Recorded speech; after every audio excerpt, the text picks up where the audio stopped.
So welcome to the Spotlight Series conversation with Martin Adam about his new rock opera, What the Buddha Never Taught. I'm Karen Myers, Academic Director of Mongolian Research Center, which is located in Berkeley, California, on the territory of Huichin, the ancestral and unceded land of the Chochenyo-speaking Ohlone people who are still alive and flourishing in the Bay Area.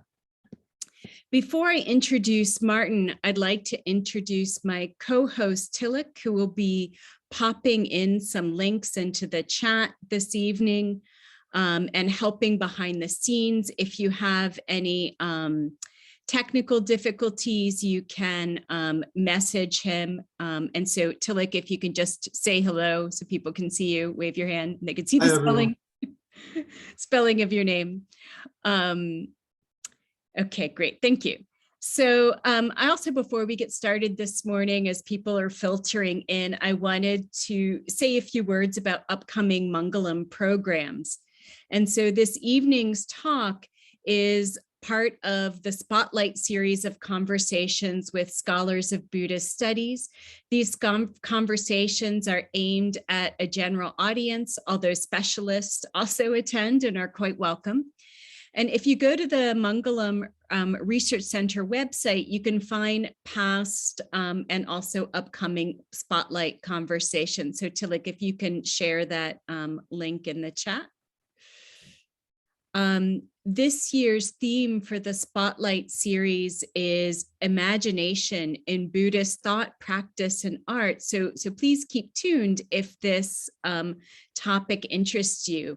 The next conversation, which will be February 3rd, will be with Andy Rotman from Smith College, who will be talking about his new book, Hungry Ghosts, and registration information for that will be sent out in January. So you'll get information about that if you registered for the talk this evening. Buddhism and the imagination is also a theme for an upcoming course that I will be teaching online starting in January 19th is when the live course starts. And you can find details for that course on our website, and there will be a link in the chat in the moment with the course details.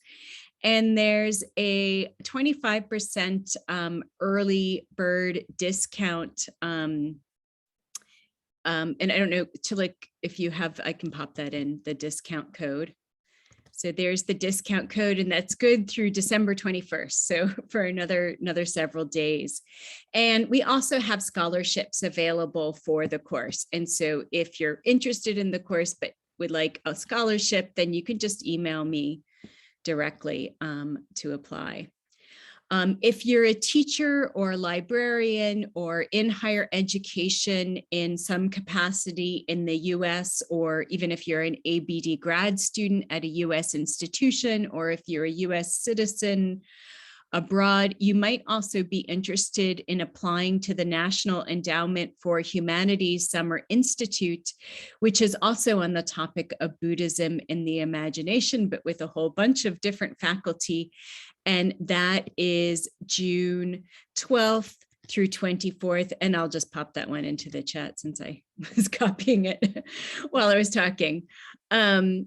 So you can get the information for that there. So that's all the upcoming announcements for this evening. I'm very pleased that Martin Adam accepted the invitation to come to speak this evening. I've known Martin for a while now, having met in Kathmandu some years ago, but I only learned that he was writing a Buddhist rock opera this past summer. If you'd like to listen to the soundtrack, get information on tickets, or make a donation to the production, that's information is there in the chat. For those of you who don't know him yet, Martin Adam is an associate professor of religious studies at the University of Victoria in British Columbia, Canada. And much of his work centers on Buddhist ethics as well as meditation theory. And then in recent years, he's entered into different kinds of creative writing as a way of exploring and expressing his engagement with Buddhism, including the writing of this rock opera, What the Buddha Never Taught. And so welcome, Martin. So pleased to have you here this evening. Yes, can you hear me? Yes, I can hear you. Yeah. Okay, so I'm just going to unmute myself. It says unmute the button there. Yes, thanks for the welcome. Thanks for the kind words. I'm so happy to be here and to share my project with you. Great. So I thought it'd be good to start this evening without giving too much away. If you could tell us a little bit kind of overview about what the Buddha never taught about. Well, okay, so this is a rock opera that is loosely based on a pre-existing work.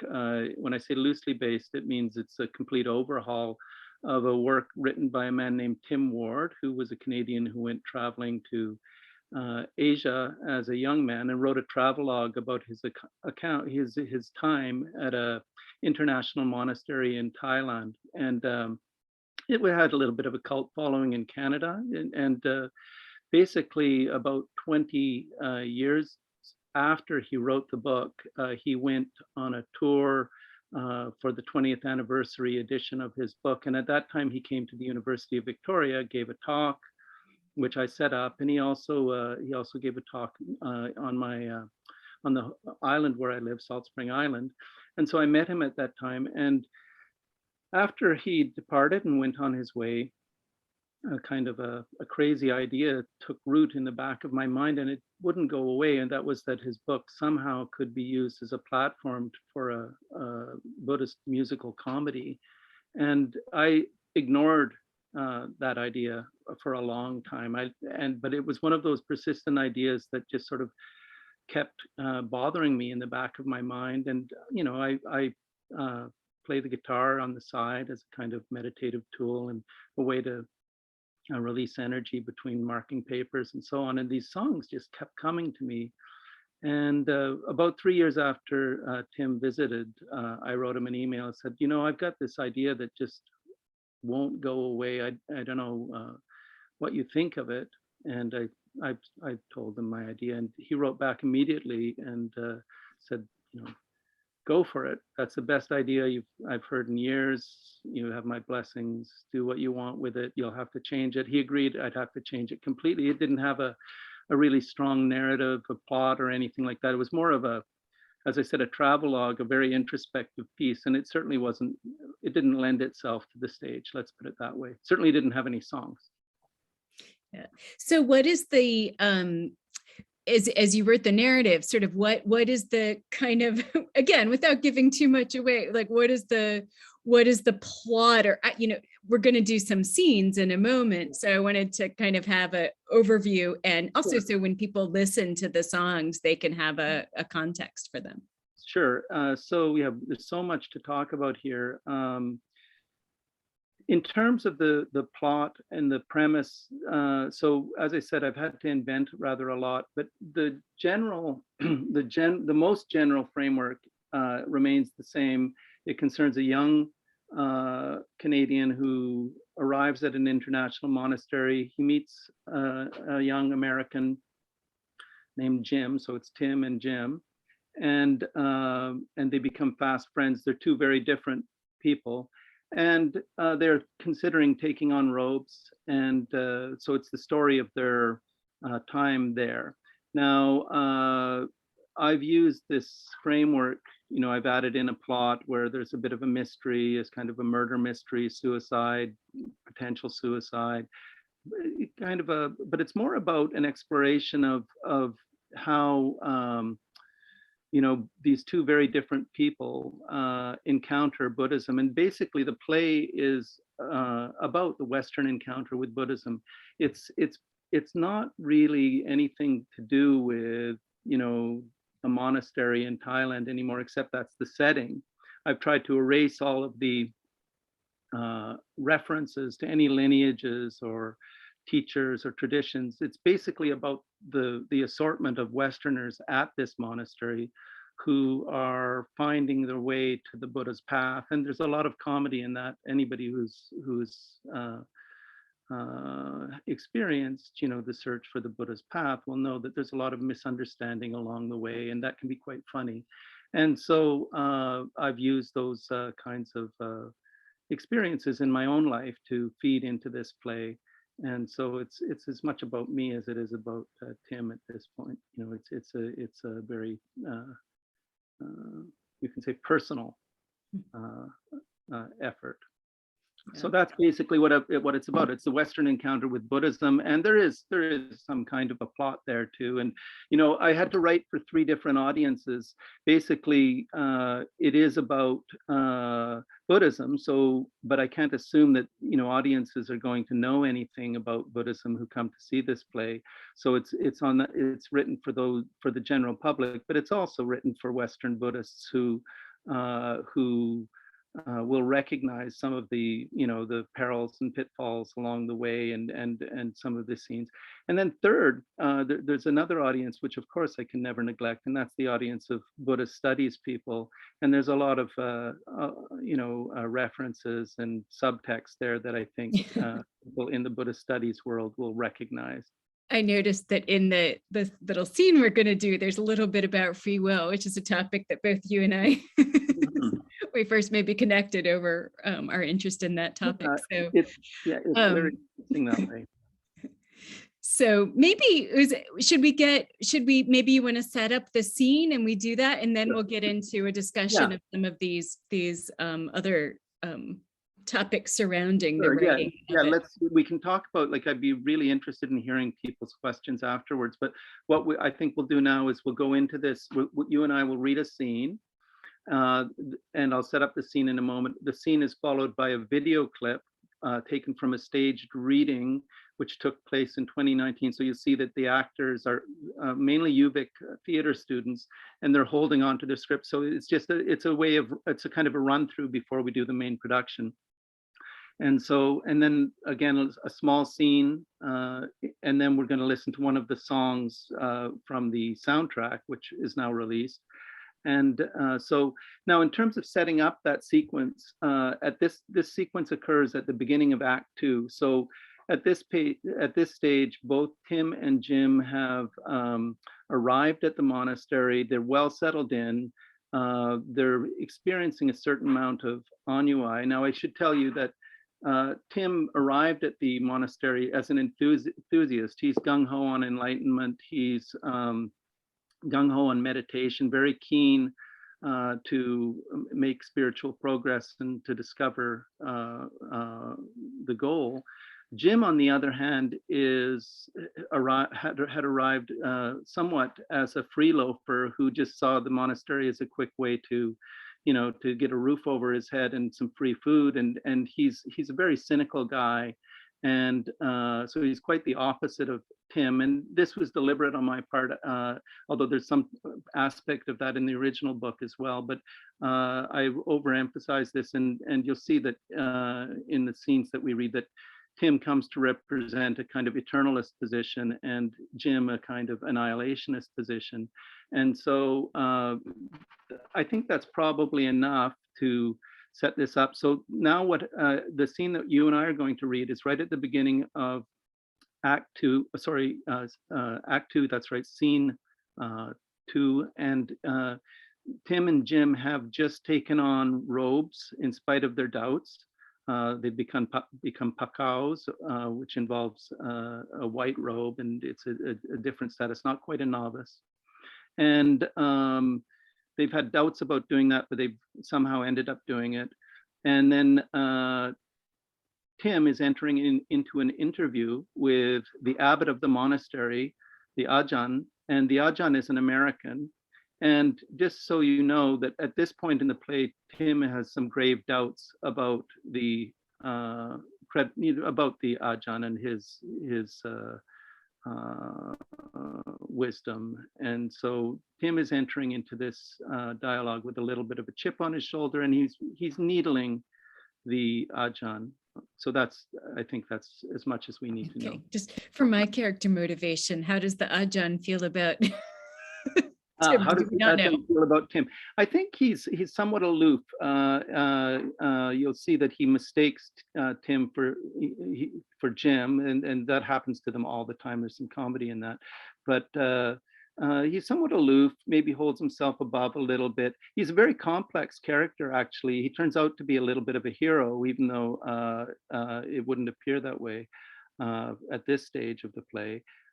So he's very complex, like all of us. He's subject to multiple, different motivations, not all of which he's aware of, and so he's on his own path as well, right?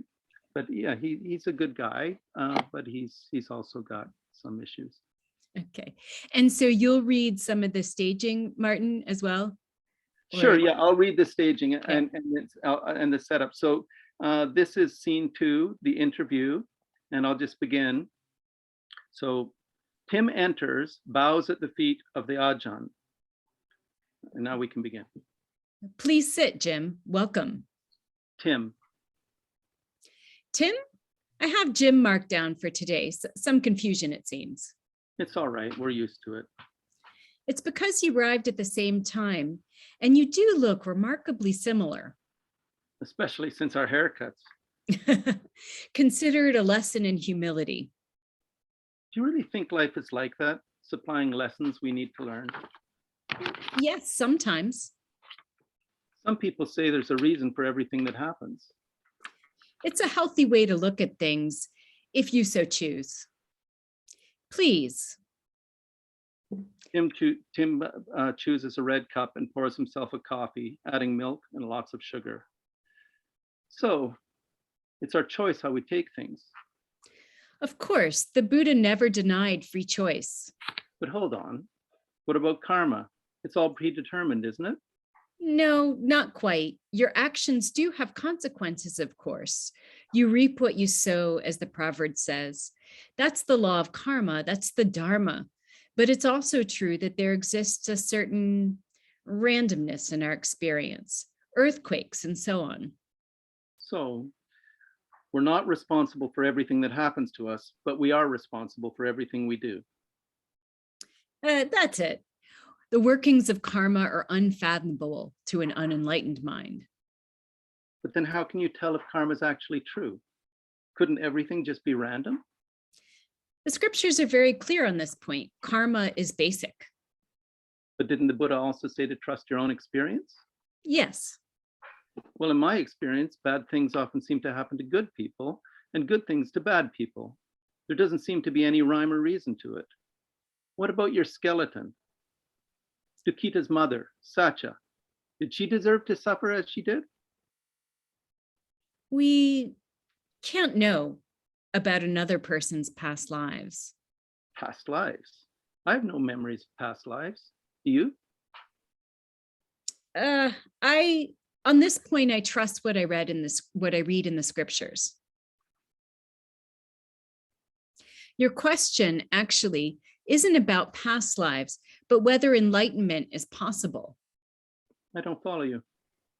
If you truly had faith in the Buddha, then you'd accept what he says about karma and rebirth. Enlightened beings can't be mistaken about such important matters. I'm not so sure.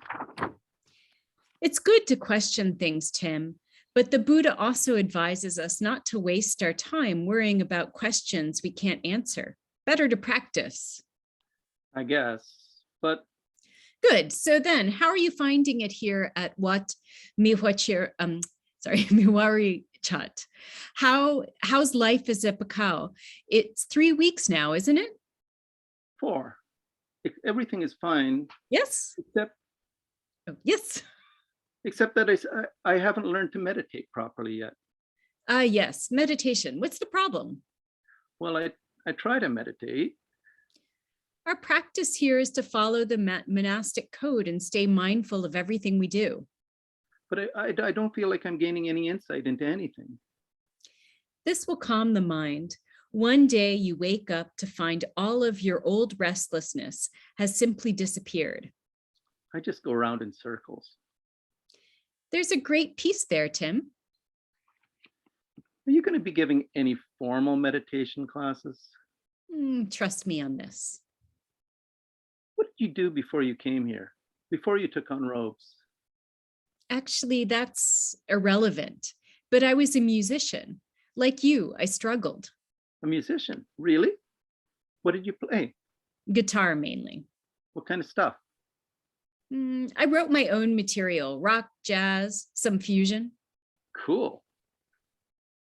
It wasn't cool. It was just ego. Really? You must have got something out of it. Ego, self-indulgence. It doesn't have to be, does it? What about self-expression? What about art? Vanity, all of it. Well, I disagree with that. Playing an instrument, art, that's how we discover ourselves. It's how we distract ourselves, enchant ourselves. Creativity is a gift. These activities are not part of the path taught by the Buddha. Well, that's a shame. If you have a talent, you should explore it, share it with the world. But why you deny your creative side? Look at your life here. You're completely overworked. You know, you could just go into town and pick up a cheap guitar. That would give you an outlet, a way to relax. Cheap guitar? Cheap guitar? I'm a senior monk, the head of this monastery.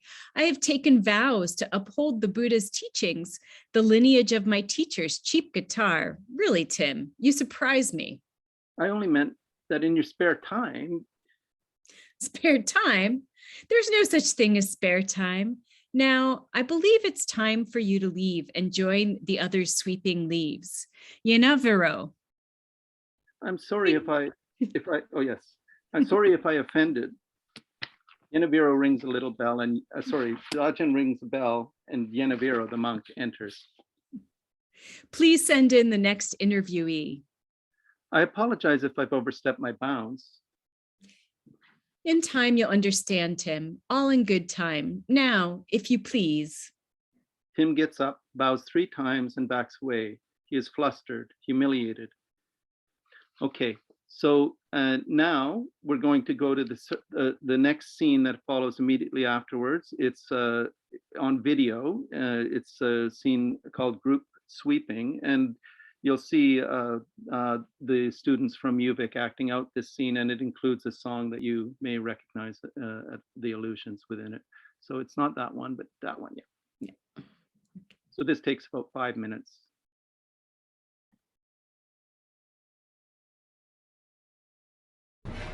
Scene 3, group sweeping. The group is at work sweeping leaves. Some of the group are picking up piles, moving them to the sides of the path. Leaves blow back from where they are piled. It's slow going. Everyone is sweating in the heat. I don't know, Jim. I'm beginning to think I agree with you. This whole monastic thing may turn out to be another dead end. I feel like I'm drifting away. What are we doing here anyway? Sweeping the jungles of Thailand? It's absurd. There are lessons everywhere, if you know how to look. When you sweep leaves, you are sweeping your own mind.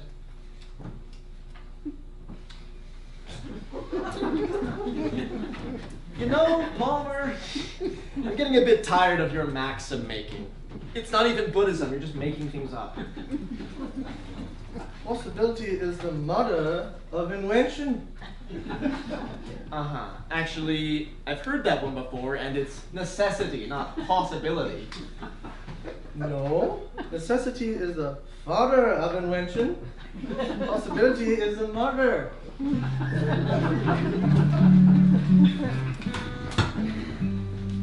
I see the leaves are blowing, blowing in the wind. Like answers to man's questions that time has left behind.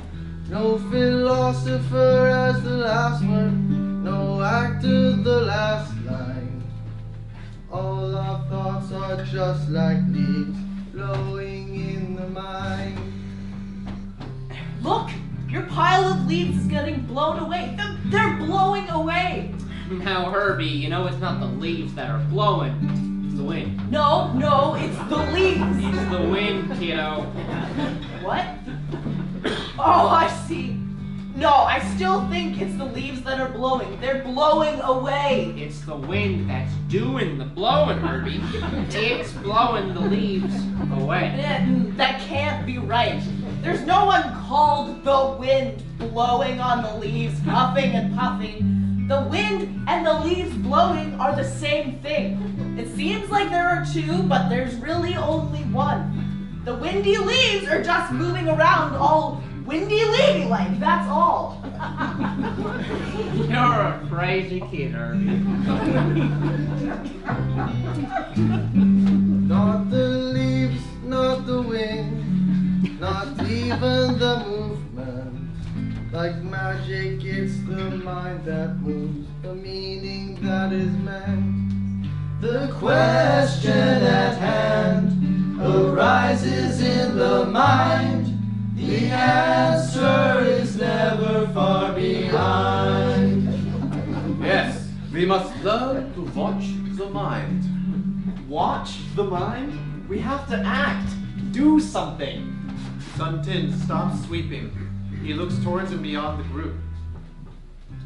Mind is the forerunner of all things. Mind is their chief. If, with an impure mind, a person speaks or acts, sorrow follows him. Just as the wheel that follows the foot of the ox that draws the cart. Really? Mind is the forerunner of all things. Mind is their chief. If, with a pure mind, a person speaks or acts, happiness follows him, just as his never departing shadow. Wow. The question at hand arises in the mind. The answer is never far behind. Sounds like nonsense to me. It may be nonsense, Jim, but maybe not. Maybe the true Dharma is different. Maybe you just have to give it a go. Okay. I see leaves unblowing, unblowing in unwind, like unanswers to unquestions that untime has left behind. No philosopher, no last on word, no actors last on line. All on words are just unleaves, unblowing in unmind. The question at hand arises in the mind. The answer is never far behind. The question at hand is not so hard to find. The answer is blowing in the mind.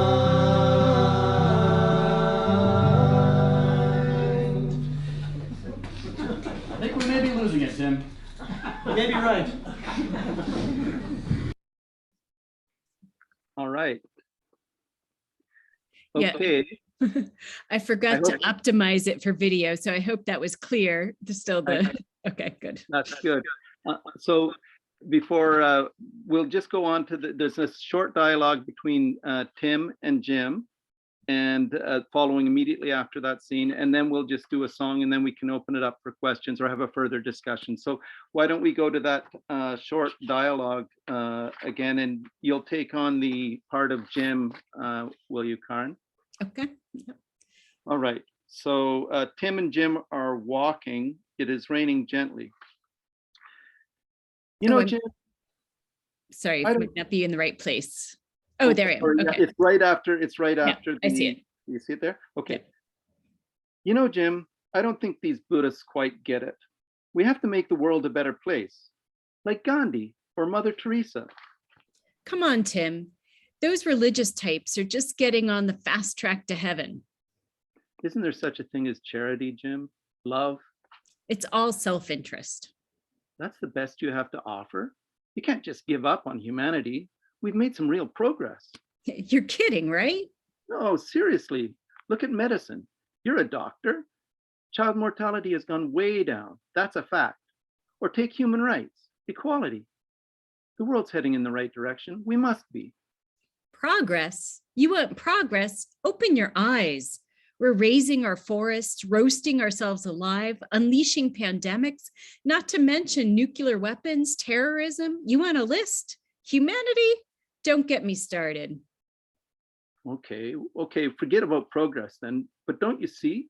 You're still assuming that a standard of moral goodness actually exists in the universe. That's the basis for your judgment. You can't avoid it.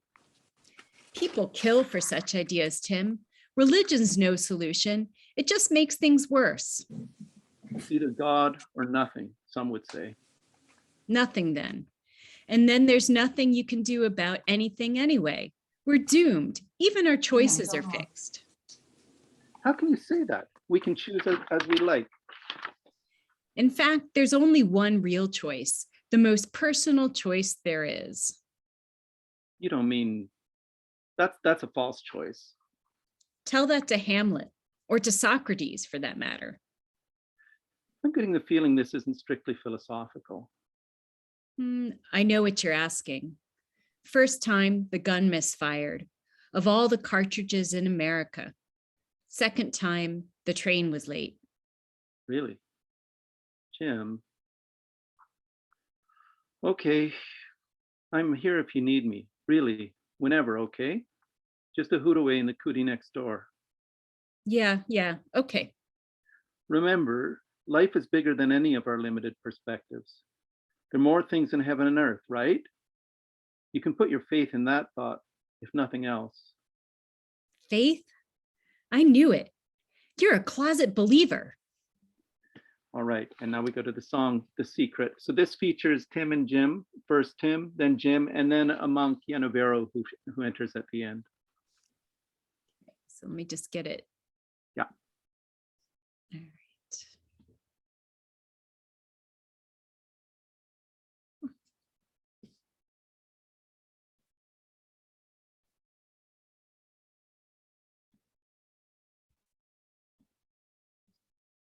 Had it there for a second.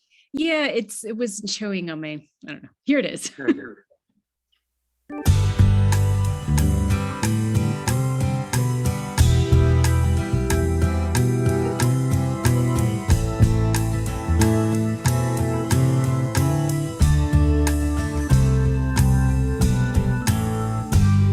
I've got a secret I'd rather not say. I can't quite believe it, but it's true that well, you've probably guessed it. Round here, it's taboo. It's my little secret, but I'll share it with you. I believe in God.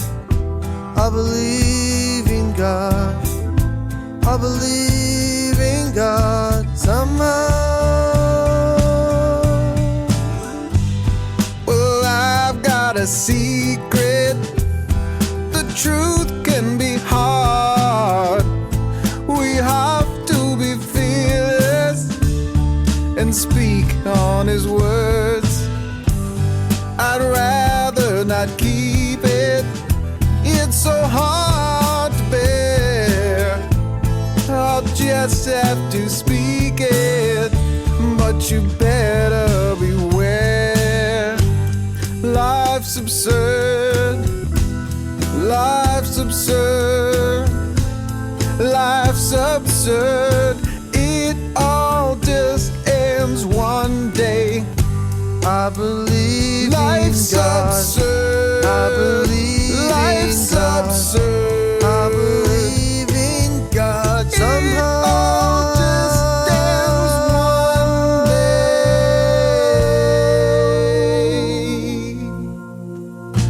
There is a secret no words can say. Look deep through this sorrow and listen and pray. The answer will come to you as a shape-shifting cloud, a floating soap bubble, an imagined sky flower.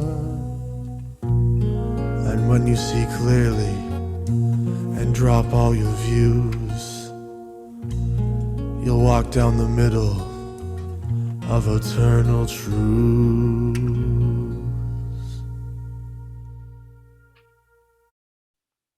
Okay, and that is basically it. I think we can stop at that point and continue with our conversation, and thank our audience for their patience and for that extended stretch there. Yeah. So I'm curious.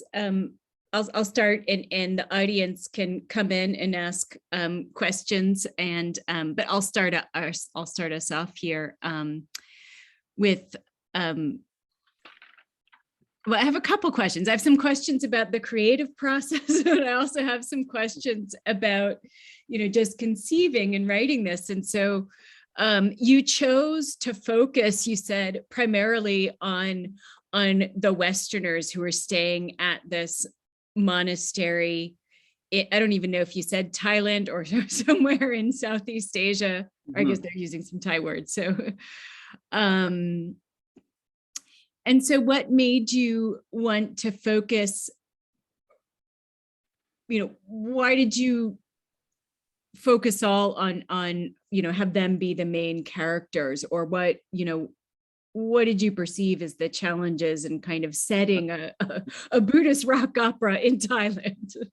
Oh yeah, no, this is a very sensitive area. And actually, that's part of the reason I hesitated so long in contacting Tim Ward about this, is because for me to do this project, I only felt entitled to do a project that would be commenting on, Westerners and their encounter with Buddhism. If I'm going to have fun and poke fun a little bit at people like myself and the foibles and follies along the way and so on, it has to be, within my own culture. And so I work really hard, to eliminate references to, the traditions and the Wat, the original Wat, and the traditions that were represented there, and to write it, so that the focus fell squarely on Westerners.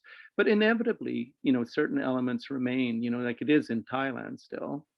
But what I've done is I've eliminated, like, the monks in these 2 episodes we just saw. There was one monk who came out and read a couple of verses from the Dhammapada in the video. He's I could say, representative. He's kind of like an essentialized figure. He's a kind of like, he only appears at 2 points in the play.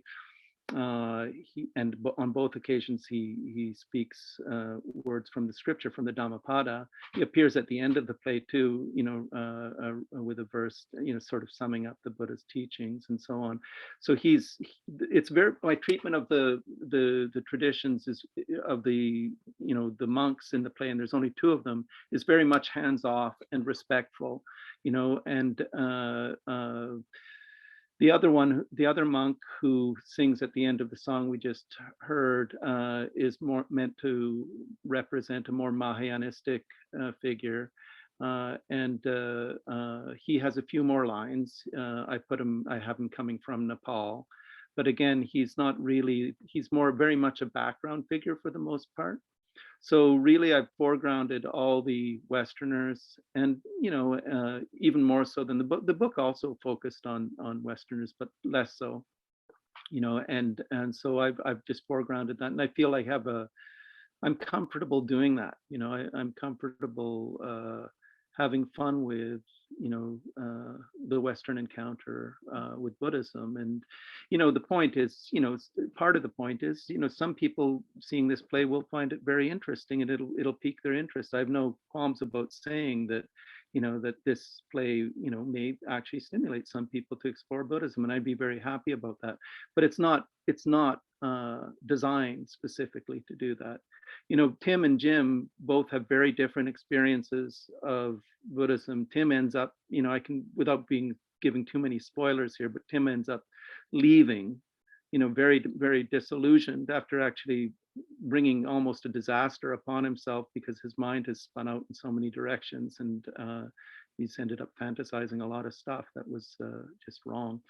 And Jim has a surprising turnaround before the end of the play, and he ends up staying, right?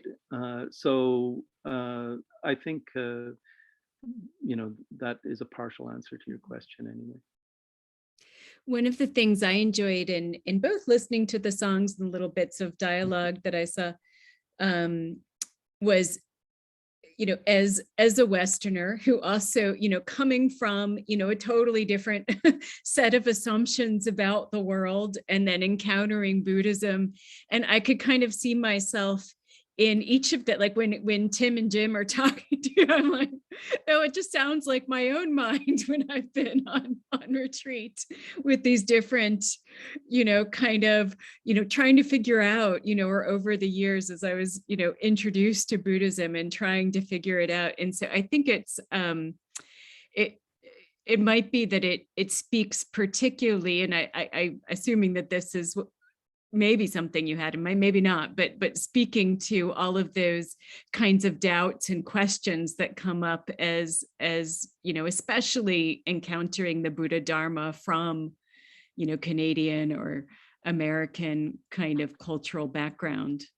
Oh, very much so. I mean, there's all kinds of episodes in this play where the characters, and you will have seen in the video clip we saw that there's characters from all over the world, mainly Westerners, but they get into all kinds of discussions about everything from vegetarianism to, as you heard Tim talking about, we've got to go out and do something like Gandhi and Mother Teresa. What is this monastic sort of thing? So there's all kinds of issues that are very standard sort of issues for Westerners encountering Buddhism, and real concerns, and people come up with different answers, right?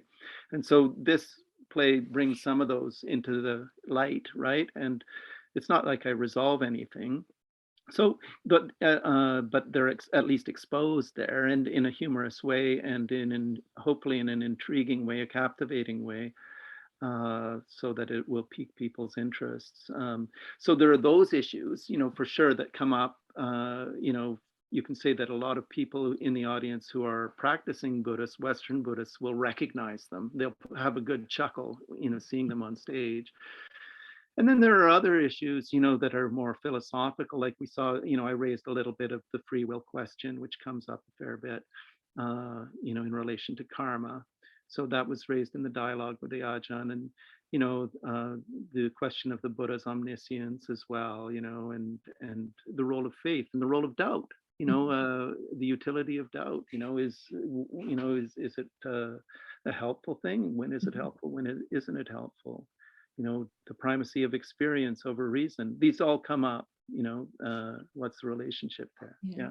And there's ongoing, there's ongoing lively debates, and different Buddhist traditions feel differently, different Buddhists feel differently about those. So I'm wondering, it seems to me it might be a kind of satisfying thing to do, when you're expressing, exploring these questions through art, right? If you're writing a paper on it, or, publishing an article on it, you have to like pin it down and give an answer. And this is, back it up with all, there's value in that, of course. But I'm wondering, did you try to resolve those questions in the script, or did you kind of leave it to, just have the different characters voice their different perspectives on it? And yeah, I very much the latter. I mean, it was just exposure of the issues, and there's a place for the academic argumentation and so on, and that will come in my articles and so on. But this is really just more about a portrait of the issues themselves. And so, excuse me, I've got a cat. So I wanted to again invite, if somebody in the audience, and maybe I have, I appreciate music, but I'm not very musical myself, so I can't ask too many questions about that process. But if people in the audience would like to ask a question or make a comment, I invite you to do so. You can do that by raising your Zoom hand, or by putting a question or comment in the chat. And one of my other questions was a practical question of, so it's, you know, it's nice to get the taste from the album, you know, to listen online and, you know, the little stage scene, but what can you tell us about the plans for production? And I imagine, I don't know if COVID slowed that down or interfered with it, but what are the production plans? Well, you're right about the pandemic. I mean, it certainly has thrown a monkey wrench into things. The clip that we saw was filmed in April of 2019. So, you know, that's over 2 years ago. And our intention at that time was to have the production up the following December. So it's just, you know, that's just the way it is. In a way, it's a mixed blessing. I mean, it's allowed for, you know, more project development and so on. We've released the soundtrack since then. And when I say we, I want to make sure to shout out to the brilliant musician Mark Atkinson, who, you know, I'm definitely a songwriter. I can qualify myself in that way, but I'm not a professional musician. And I had a partner in this in terms of the musical arrangements and a little bit of co-writing too, who helped me pull this into from you know, songs strummed on a guitar into something really special. So and that's the other thing I want to emphasize. This project is not just collaborating with Mark Atkinson, but also the musical director who's worked with Cirque du Soleil, a man named Scott White. He's a marvelous inspiration. And then I have a director in Chris Humphreys, he's a novelist and has years of Shakespearean acting and acting on television. So part of my challenge, you know, has been learning a new skill set. Actually, it's not just about having written the script and the songs, but also about coordinating a bunch of really, really talented professional artists who, and we had the actors as well from the UVic Theater Department. So there's been a lot of learning on my part in terms of what's involved in a theatrical production. I don't have the background, right? So a lot of this has been, you know, first time for me. And so I think by the time we get it to production, to go back to your question, it's now slated for July 2022 in Vancouver, you know, I'll have a pretty good handle on this. And I think it will go up successfully this year at the beginning of July at a center called the Jericho Arts Center. And I'm anticipating good turnout and a really wonderful show. Are there any, so we have, you know, friends from gathered all over the place this evening, and often these days in these kind of Zoom gatherings, are there any plannings to record it, you know, or so, you know, video record it, so that people will be able to watch it or even do streaming of it? Yes, we are hoping to do that. And so I've been talking a little bit with Tricycle Magazine is interested in helping out with that. So we'll see if that pans out. But I would very much like it to be accessible to people in different parts of the world, right? It's not just for Vancouver. It would be wonderful if others could tune in from around the world. I know that people are downloading the album from along the world because there's this tracker thing that I can do online, who's downloading it and stuff like that. So yeah, that's kind of interesting. Yeah. So I thought, since we've got some time, if we might, great question. So Lang Chen asked, she says, thank you for sharing your work. This is fantastic. And I had asked you this before, but I forgot. I mean, when I saw you in person, will you use this in teaching undergraduates? And I'm curious. Yeah. Anyways, I'll let you answer that. I haven't yet. It's passed through my mind. There's a funny thing. I don't want, maybe I'm just shy about it. I haven't mixed this into my teaching yet at all. So it's very much something that has gone off the side of my desk that I've worked off. It hasn't been sort of incorporated into my teaching. Mind you, I did, put on the stage reading at UVic, and we had the UVic theater students involved, but I haven't actually, used it. I suppose if I did a course on Buddhism and the arts or something like that, I wouldn't hesitate to put it in there. But if I'm doing a course on Buddhist philosophy, I'm not sure it would be appropriate. Or if it's a course on introduction to Buddhism, would this really be the best introduction? Well, yeah, I think it might be. I would. If you recorded it, I would borrow some of the songs, some of the scenes to, have the students then, think about because it's the characters working out some basic Buddhist doctrine. So it might be a fun kind of exercise to do that. I think you're right that once we've actually put on the production, the scenes could be used. At that point, I'd be more comfortable. We do have a recording of the stage readings, but as you could see from the video we watched to here, it's a bit rough around the edges. The students have just learned their lines and they're holding on to the scripts and so on. So I think if I had a nice polished, 2-hour sort of video, I could use chunks of it for sure. Yeah, in that kind of context, I would be more comfortable with that. So I think we have time to play this other, and this time I'll optimize it for the video. Sure. This other clip. I don't know if you want to set it up.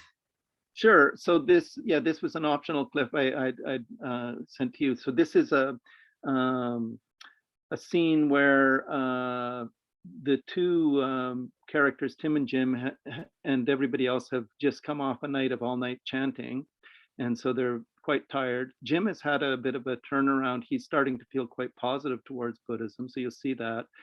And as they're having a discussion, one of the characters comes in who is a bit of a misfit. He's an older English gentleman he's a bit of a misfit, and he comes in very happy that he's learned a system of meditation that the others don't know, and he's learned it from one of the other characters named Palmer, who is an Icelandic yogi. You saw him in that last clip. He was the guy spouting wisdom, saying, possibility is the mother of invention. This guy. So the other guy comes in and says, I've learned this system of meditation, but it's a secret sort of thing. And so there's sort of a bit of fun there. And then as that discussion's going in, Herbie, the young New Zealander kid, comes running in, and he's just had a full-on religious experience, and so he's had a vision, and he breaks into song. And he's played by a young woman, a very talented actor, Taryn.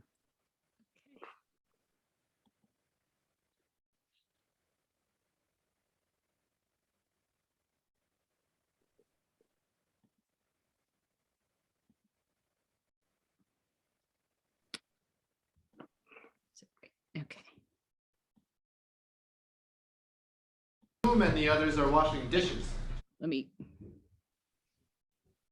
Washing dishes. Tim, Jim, Zoom, and the others are washing dishes. Tim is drinking from the red cup, exhausted. I'm toast. Man, that all-night chanting really wipes me out. I have to admit, it's pretty amazing, though. Amazing? Well, maybe if I understood what I was saying. Did you know that after the Buddha died, monks and nuns were assigned different teachings to memorize? They were like walking books. That's why we still chant the rules. We're preserving the Buddha's words in their purity. What's got into you, anyway? Percy entered. Hey, Percy. Good morning everyone. Percy launches into the dishes very quickly and efficiently. You're looking very chipper today. What's up? Oh, not much. Oh, come on, Percy. Hey, you weren't at group chanting last night, were you? Palmer was showing me how to meditate. Palmer? That's right, Palmer wasn't there last night either. Or was he? No, he came in late. Palmer was teaching you meditation? Yes, I learned the Tibetan method The Tibetan method? What's the Tibetan method? I'm not supposed to say. Why not? It's a secret. Herbie runs in. Good news! Great news! You won't believe what just happened. I was waking up in bed, meditating, you know, like the lying down position. After all that chanting and everything. And then suddenly, the Buddha was there. The Buddha, as real as you or me. He spoke to me, it's true. Shh, now, Herbie. It's true, it's all true. Thus have I heard. The Buddha was residing high on Vulture's Peak, with sunspokes turning and disciples yearning to hear his wisdom speak. Iridescent flowers were falling from the sky. Trees of jewels were blossoming when I heard the victor's cry. Form is emptiness, emptiness is form. Everyone's a Buddha, nobody has been born. You may think it's nonsense to say that nothing's real, but you can still eat the strawberries in Buddha's magic field. A spectrum net scintillating stretched across all space and time. Everything's in everyone, liberate inverted mind. Bodhi love is streaming down, given out for free. Hear the call to one and all, be what you will be. Gone, gone, gone, yet here I come, set forth on the great way, riding shotgun past the old fort top, beyond duality. Form is emptiness, emptiness is form. Everyone's a Buddha, nobody has been born. The Ajahn entered halfway through, undetected.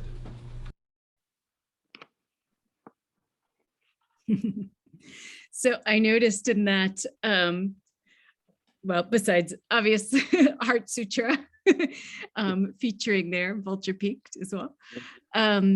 But there's a reference to Beatles song in there. And I'm just curious about, maybe going back to where we started with, that you got these songs kind of, stuck in your head or the idea. I don't know what came first, the songs or the idea, or and I wanted to know if you had anything to say about,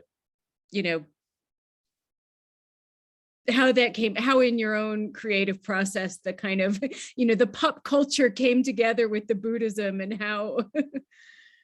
I think I'm the cauldron here, because that process started decades ago. I think, when I first read Walpola Rahula's What the Buddha Taught in an undergraduate class, I within a year had written a song, sort of a homage to the Buddha.